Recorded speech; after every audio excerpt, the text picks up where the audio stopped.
An armed intruder broke into our home and my boyfriend hid in the bathroom and locked the door, leaving me alone. My boyfriend always told me he'd protect me no matter what, but the night our house was broken into, he left me alone. He got out of bed and ran out of the room, then locked himself inside the bathroom, leaving me to fend for myself. That's when the intruder entered my room pointing a firearm at me and told me to comply. He cleared out my jewelry and our emergency cash, all while my boyfriend stayed in the bathroom. When the coast was clear, my boyfriend Ken yelled from the bathroom, "Is he gone?" I rolled my eyes and told him yes. I grabbed my phone to call the police.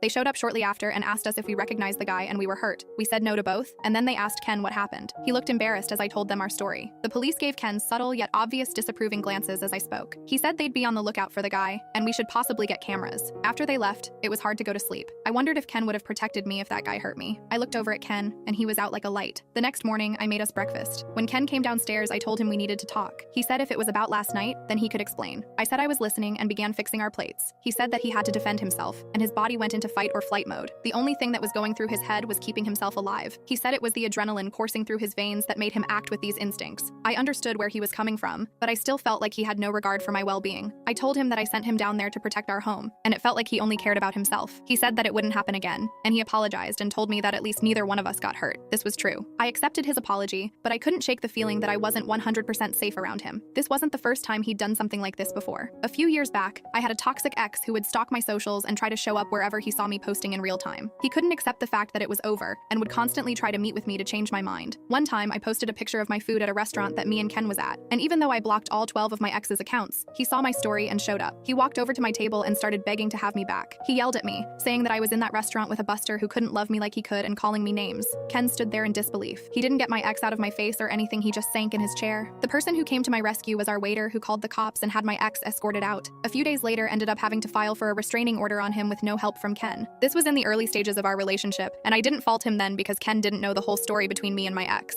If anything, I thought that incident would run Ken off, but now I'm starting to look at him in a different light. A few days later, while we were at the movies, Ken and I grabbed some popcorn before we sat down. As we were walking to the theater, a dude bumped into me and knocked the popcorn out of my hand. Popcorn danced on the floor as it fell out of the bucket. Ken sat there watching. The guy looked over his shoulder and kept walking like nothing happened. I asked him if he was going to say anything, and he said we should just head to the theater so we wouldn't miss the movie. I was ticked off while watching the movie. Not only did my boyfriend not stand up for me, I didn't have any popcorn to enjoy. It was my mom's birthday, and everyone joined us at our parents' house to celebrate, even my sister Tabitha. Me and Tabitha were bound at the hip since we were kids until she moved a couple of states away. Even though she lives in a different state now, every time we meet up, it feels just like it did when we were kids. I followed her to her old room in my parents' house and asked her to talk. I told her about how I was feeling with Ken. I told her about the break-in and the movie incident. She looked shocked after I told her everything I had been through with Ken. "Girl, your life is a movie," she said, but not like the damsel in distress. It's more like a series of unfortunate events. I laughed and asked her what I should do. She said that even though Ken's lack of protection was concerning, I should stay with him. She said that he was probably right about acting out of fear, and there wasn't any malice behind it. While I enjoyed talking to my sister and tried to see her point of view, the conversation didn't provide me much comfort. In fact, it made me doubt my security in my relationship even more. I didn't want to go to dinner dates as much with Ken anymore because I felt that if someone tried to rob us again, he'd run to the hills. I also just didn't feel comfortable in his presence as much as I did before. After we left my parents' house, I went home and texted my best friend to meet for brunch the next day. When I saw her, she was super happy to hang out. Our schedule had not aligned for weeks, and it was great seeing each other again. She asked me how life was and how me and Ken were doing. I told her everything I told my sister, about the robbery, the movies, and something else.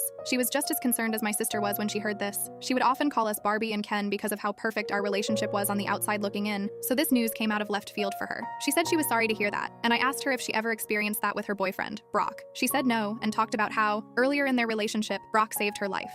They were on a date in New York celebrating their anniversary, and she was looking down at her phone for directions to the restaurant. She started crossing the street without looking, and just as she was halfway across the street, a bus was driving up. Brock noticed what was happening and ran to push her out of the way. She fell on the pavement safely on the other side of the road, and the bus screeched to a stop just inches before his face. I couldn't believe that Brock had risked his life to save her, and my man ran to the bathroom during a home invasion. I lost my appetite. I tried to seem happy for her. For the rest of our brunch, I sat there nodding and smiling, but inside I was dying. I felt that I wasted years with a man who didn't care about me or my well-being. The ride home felt like forever. The thoughts of my future with Ken replayed in my head. I wondered if I could happily marry a man who wasn't brave enough to protect me. These thoughts haunted me until I pulled into the driveway. That night, Ken decided to take me out for dinner as a way to apologize for not protecting me over the past few weeks. At dinner, a couple a few tables away began to argue. The guy yelled how unappreciated he felt. He said he took her to dinner after spending money on his wife all day, and he is being thanked with her nasty attitude. The woman replied, saying that she bet his secretary didn't have a bad attitude, and that he should probably be dining with her since they had in the past. He then smacked her out of her chair. People around us gasped. and a couple of men stood up to defend the woman and take down her partner. I looked over at Ken. He had a timid look on his face and began turning red. He sunk down into his seat and looked towards the exit. He began to get up with the other men, but instead of walking to the table to help the woman, he ran to the back of the restaurant. It felt like it did in the beginning of our relationship again. He didn't protect me from my ex then, and was running away from me now. That coward. I knew he didn't have it in him. I left money on the table for the bill and dragged him to the car. The whole time, all I could think about was how he ran away from everything. He didn't have a brave bone in his body, and it saddened me that I hadn't realized it all these years.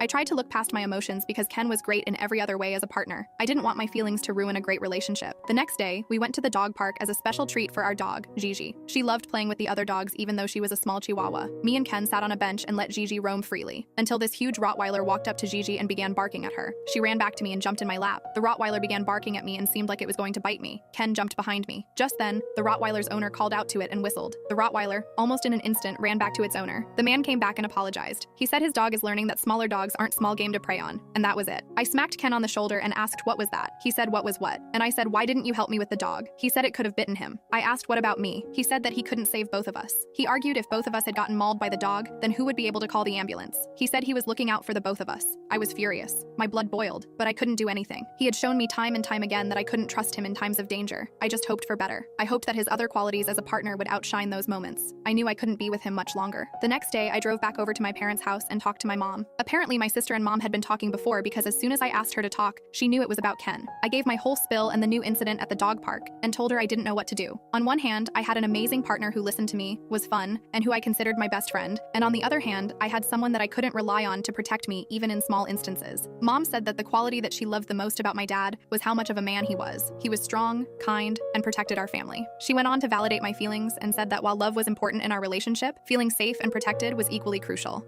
I asked her how I would know if I should stay with Ken or not, and she then said that it truly depended on the qualities that I looked for in a partner. If I wanted someone like Dad, Ken clearly didn't fit the bill. I realized that after seeing how my dad treated my mom over the years, I wanted the same thing to reflect in my relationship. I began to cry, and my chest tightened up. I knew what I had to do, and without saying anything, Mom knew my decision. She hugged me and held me for a long time. I went back home and met Ken in the living room. I told him that we needed to talk, and he turned off the TV. He looked at me a bit concerned, as if he knew what I was going to say. I began with how I loved our relationship and our dynamic. His eyes started to look more cheerful, and as I said, "But I don't feel safe around you," the joy left in an instant. I recounted all the opportunities he had to protect me, and how he failed in every single one, even the little things. I told him that I realized that I wanted a partner who would protect me and not just himself. He tried to rebuttal with the same arguments from before, saying that it was just instinctual for him to behave that way, and that he could try to change, but I told him that I didn't want to change him, and I couldn't live a life feeling insecure with my partner. I told him that I would be packing up my stuff that night and moving out. He begged for me to stay, and it was hard to refuse. After years of being together, moving out together, and being each other's best friend for years, it was hard not to feel like I was making the wrong decision. The next day, I felt an odd sense of relief, like a burden was lifted off my shoulders.